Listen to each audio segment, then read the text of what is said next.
Hello friends, my name is Dr. Amit Ranjan and I teach literature at Regional Institute of Education, Bhubaneswar. So today we'll be discussing this classic short story called The Last Leaf by O. Henry. O. Henry is one of the most important writers of fiction in literary history, and The Last Leaf is one of the most important stories as well. So let us have a look. The story is about two young girls, Sue and Johnsy, who struggle to make a life out of art. So the story starts with Sue and Johnsy, two young artists, shared a small flat. The flat was on the third story of an old house. Now, the opening lines of a short story are very important because a short story, like the name suggests, is short. It's not long like a novel. So novel gets a lot of time to set its setting, describe its characters, make its character rounded, and so on and so forth. But the short story does not have that much scope. So it has to get right away into business. And so the opening lines are always very important. Here, once again, let's see the opening lines. Sue and Johnsy, two young artists, shared a small flat. So we're given a lot of information that there are these two young girls who share a small flat. The flat was on the third story of an old house. Also that it's an old house, that they have to live on the upper floors. So this is about locating characters in a short story in terms of finding their social location, the economic location. And so this is about the struggle of young artists. So of course we know there are many successful artists who make a lot of money, who are very successful, whose painting sell for lakhs, millions of dollars. But there are lots and lots of artists who struggle their way through in their youth, also in their old age, as we'll see over here. So what I like to bring your attention to is that this is not a fairy tale with a beginning like once upon a time there was a king and so on and so forth. The story is very grounded in its location, in who these artists are, where they live, what their circumstances are. And so it's densely packed right at the beginning. You get a lot of insight into who these girls are and where the story is likely to go. The premise. So what is a premise? A premise is a statement on which an argument would be based. So you make a statement and then you argue towards it. So in this case, the plot is the argument. Johnsy is very ill and been lying in bed for some time with pneumonia. So for a young girl like her, it should not be a big problem to recover, but she's just not recovering. There's something that is bothering her in her mind, and the doctor who's visiting them cannot quite figure it out. And so I quote from the story. The doctor said, "Johnsy, it seems, has made up her mind that she is not going to get well. If she does not want to live, medicines will not help her." So this is a strange pronouncement that the doctor makes, that a young girl does not want to get well and she could die of pneumonia because, and again see the brevity of words where he says if she does not want to live. So it's almost that he's pronouncing her demise, her death sentence, which is very interesting. So as we'll see in the next slide, this is a psychosomatic problem. So what is psychosomatic? Psycho, as you would guess well, is from the word psychological, pertaining to our mind. Somatic is pertaining to our body. So when our body starts getting affected by our mind, that is when we call it a psychosomatic problem. So in this case, as the doctor is saying, Johnsy does not want to get well. So even though she is young, she may not get well. And you would understand that this happens to a lot of people, and you would see your friends also around you, that they become melancholy or depressive because they cannot resolve certain matters in their mind.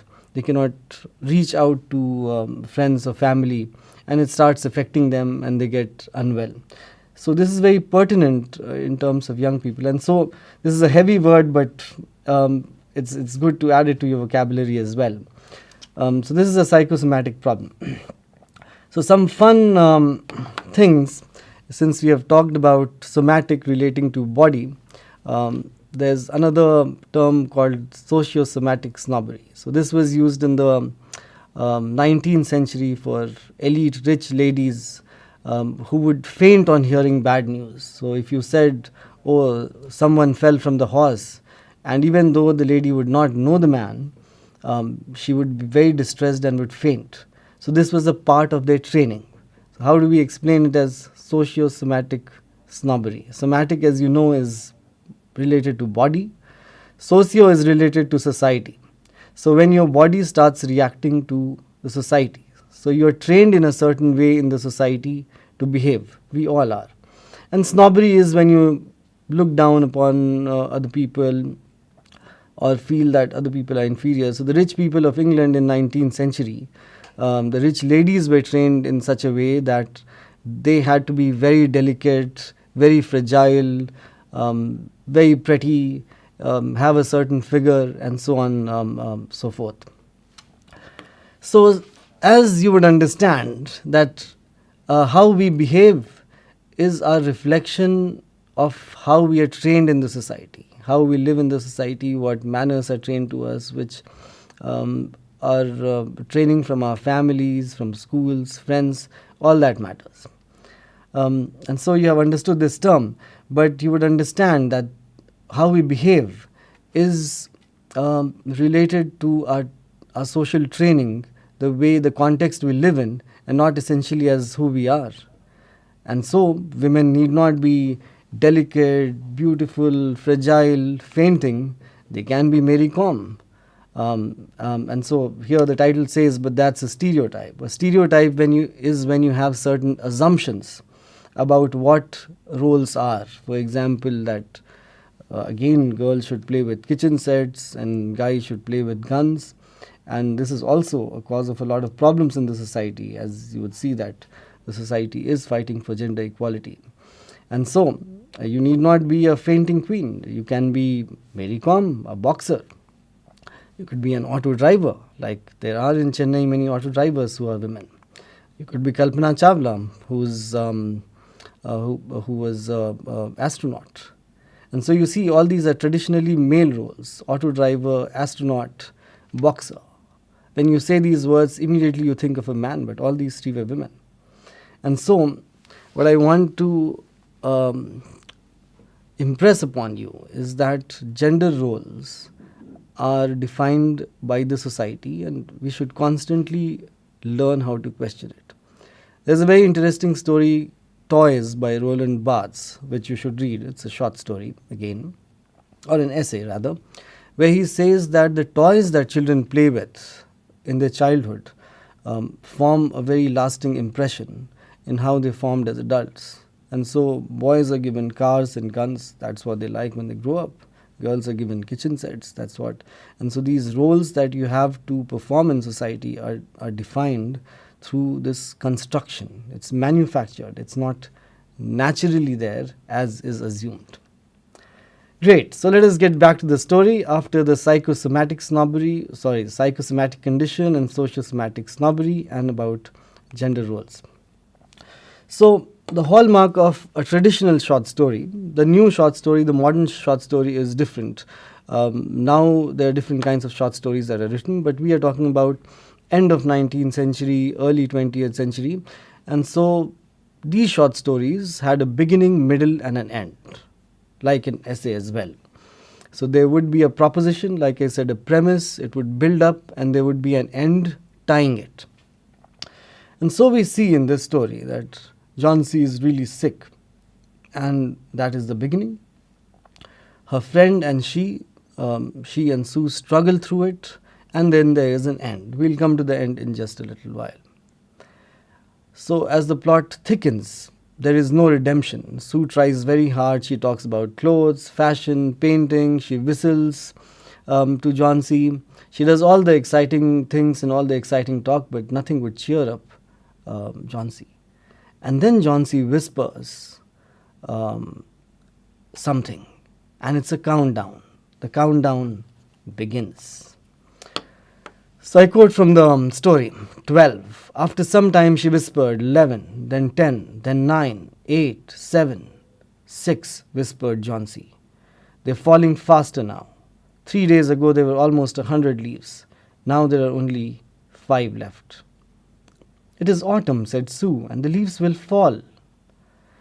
And so, the plot of this novel is this, that Johnsy, lying in bed, suffering from minor pneumonia, has been seeing a tree outside her window, and it's fall season, it's autumn season, so the trees shed leaves. So obviously the leaves are shedding, falling, but Johnsy somehow in her mind thinks that her life is related to the falling of leaves.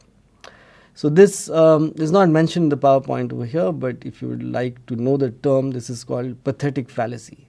So pathetic fallacy is a condition when the condition outside in nature starts reflecting in our life, or so we think. And so Johnsy, as part of a pathetic fallacy, started thinking that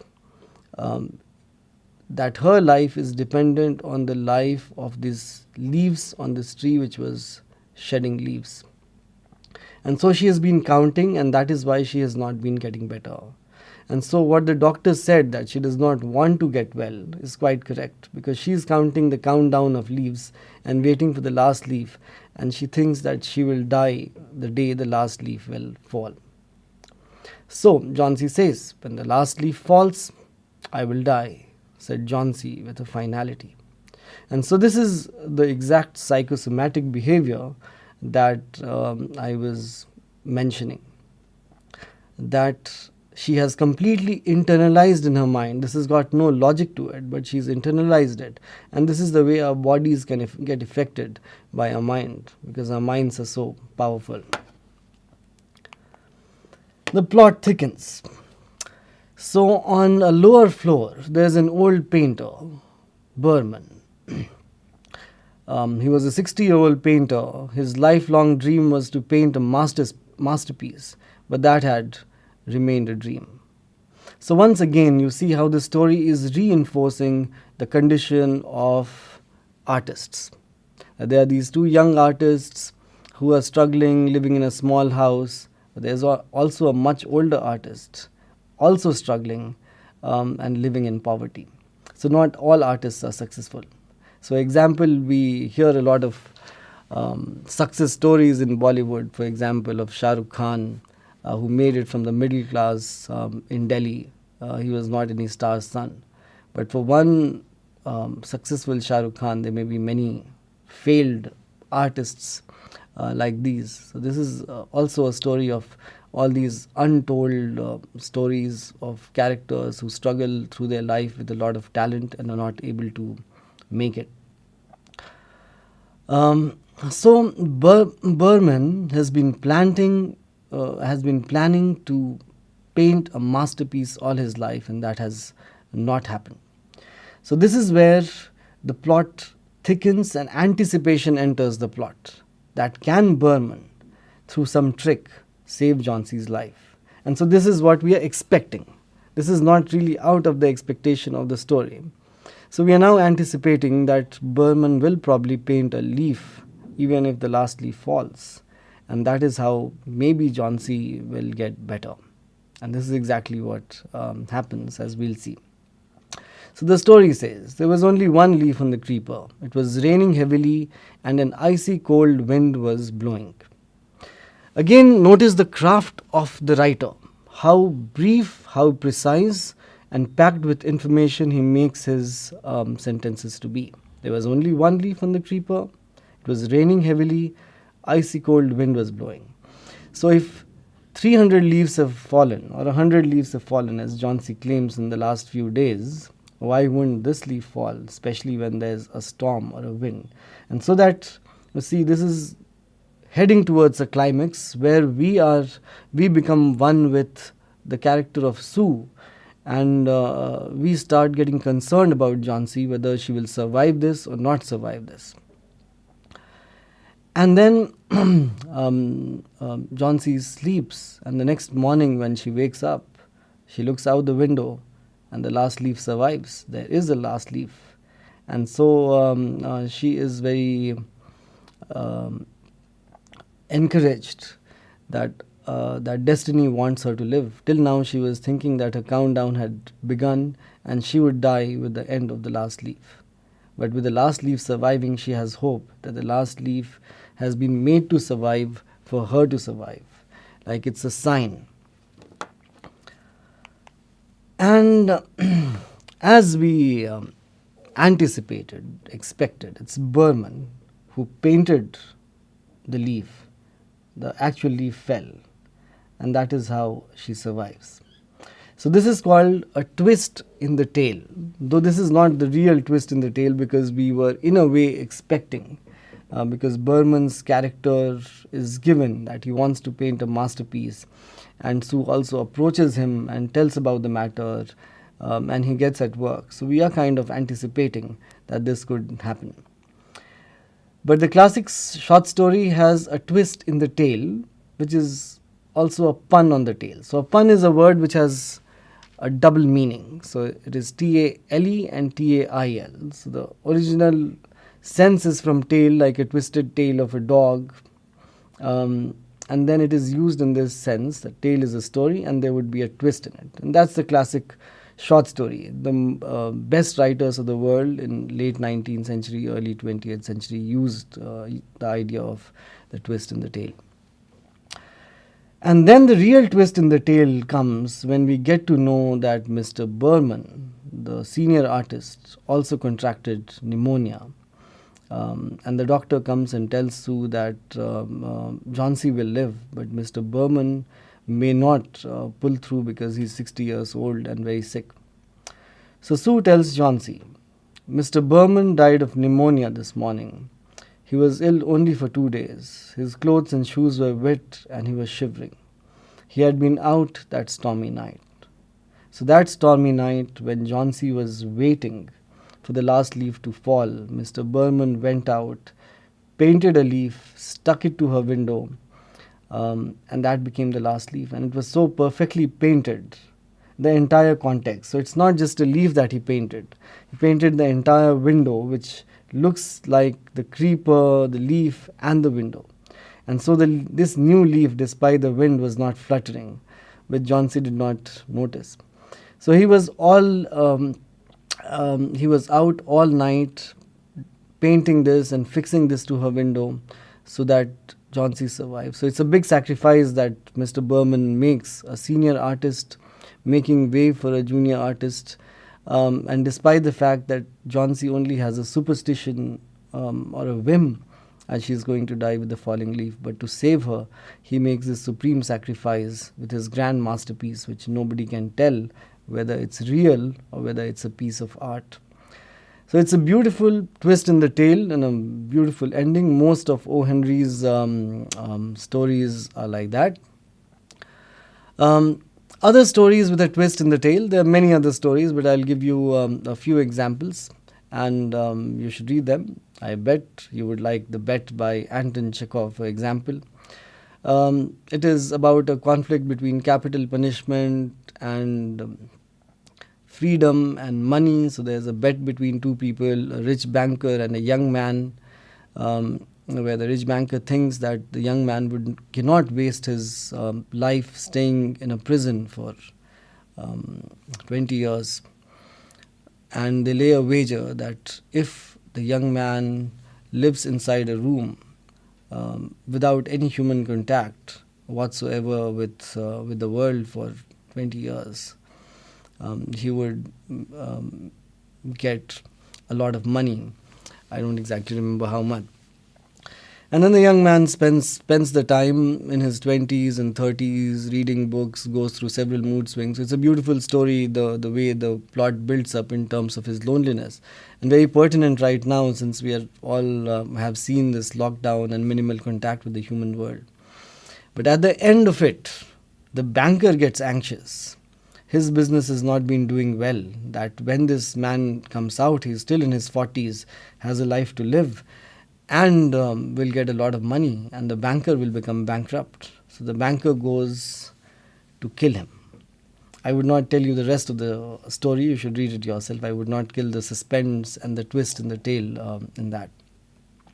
Then there's The Beggar by Anton Chekhov also, which is also in your course in the same book, Moment, which we'll be doing in one of the next videos, in which a man wants to reform a beggar and brings him home, gives him work, but the beggar is too useless, does not work, but gradually improves.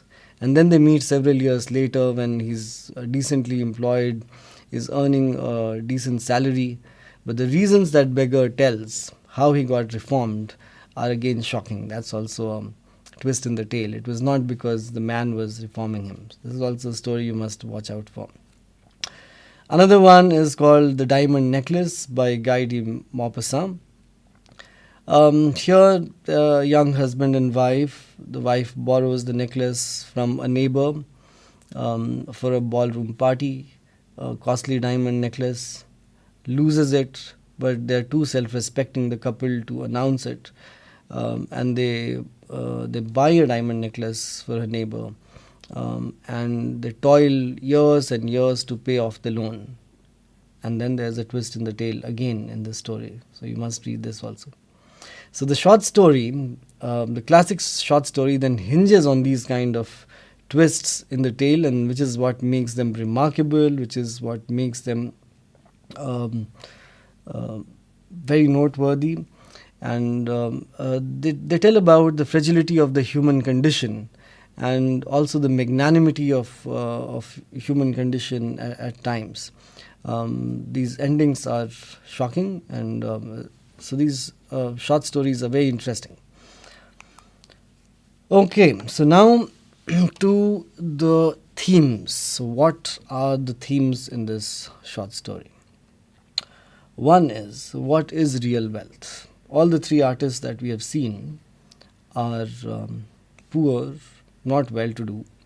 We do not know poor exactly, but Berman's definitely seems to be poor, because he gets wet and he's found in his wet clothes and his wet shoes. So what is real wealth? Is real wealth in earning money, or is real wealth in service, helping fellow beings, in art, in doing what satisfies you?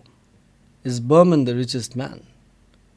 Because he may not have earned a lot of money, but the kind of position that he earns in history through his sacrifice and through his art, we can clearly see that he's a brilliant artist, that he makes this leaf which John-C cannot detect, or nobody can detect, that it's a fake, false leaf. But he's not compensated with wealth ever in his life. And so his earning is art, and this is what we need to think about. We need to respect artists of all sorts, poets, painters, writers, and various other kinds of artists. So there is a need to respect art and artists, and this story tells us that in very vivid manner. Another theme here is art versus living beings. I'm saying living beings, not human beings, because here we are talking of a living leaf which is dead, on which is contingent the life of this girl called John-C. So art is able to save her life, and this has been a constant question with a lot of writers pondering over this question between what is art, what is life. So art in a way captures life. Art is a reflection of life, as we are told literature is a reflection of life, and so on and so forth. And similarly, photographs, video capture the moment. So they are archives of life, they are the preserver of life, and also the perseverer of life. In the sense, perseverance means to stick it out despite odds, to be firm despite all that is hostile against you in the world. So art makes you persevere. An artistic mind is able to struggle. And also our mind has a lot of artistic, not just capabilities, but understanding. And it would be a very dry world in which there is no poetry or music or photography or dances or various cultural things. So this story calls to light the plight of artists and the importance of art. There's a very interesting poem by John Keats called Ode on a Grecian Urn, where he talks about an urn, a pot, a Grecian urn, on which are painted various human activities. And this is an old urn that has been unraveled. And so this is from a time when there was no photography. There was some, this is pre-painting time as well, the urn that he's talking about. And how human beings always want to record their lives and leave it for posterity, leave it for future generations. So that's also an important theme. Another thing is the dilemma for doctors. Is half-truth good sometimes? The doctor tells Sue that Johnsy may not live. One does not know if Johnsy hears her or not. We know that the doctor takes Sue aside. But still it raises the question that given the psychosomatic condition that we've been talking about, that is our mind affecting our body, is it sometimes good not to tell the blunt truth to people if they can be healed? That is also a question we should think about. So there are psychological and psychosomatic issues, and in a world with increasing stress, there are lots of issues of anxiety and depression amongst youngsters, and these must be addressed. And youngsters should reach out to their friends, to their elders, if they're feeling anxious or depressed. It's very understandable, given the stress in our society these days. Other themes, the value of empathy and sacrifice, the supreme sacrifice that Mr. Berman makes, and his empathy.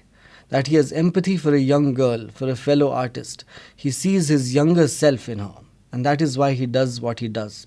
And at the same time, his confidence in his art, that his art can save a life. And the last theme that I am thinking of is the last hope. The last leaf is the last hope. That human beings are tenacious, we have a general will to live, and if there is one little thing to live for, one little thing to struggle for, we do that, which is how Johnsy recovers, through the last leaf. And so it's very important to hold on to hope in life. Great. So this would have piqued your interest in the writer himself. O. Henry is his pseudonym. So pseudo means false, nym means name. So pseudonym is a false name. Various writers write under pseudonyms. O. Henry is one of them. He used various pseudonyms, but O. Henry is the one that stuck. His real name is William Sidney Porter. He lived between 1862 to 1910, which is why I've been saying late 19th, early 20th century. He lived mostly in Texas, which is in south of USA. Some interesting trivia about his life and related to this story. As a young man of 20, he had persistent cough. And the girl he loved, Ethel Estes, had pneumonia. And so his parents would not agree to the marriage. And so they eloped and married. And so maybe the last leaf is influenced by his own memories of his wife's pneumonia as well as his persistent cough. And so Porter was very talented. He was a witty person, a storyteller, a musician, but that was not vocation. So art was still not lucrative enough to make a career out of. So he became draftsman, drafting maps and stuff. With a company in Texas. Then he became a banker, became an editor in a magazine, and so on and so forth. So he changed several jobs throughout his life to make a living, and gradually also became he was a storyteller. As he observed different kinds of people on different kinds of jobs in society, he became a good storyteller gradually.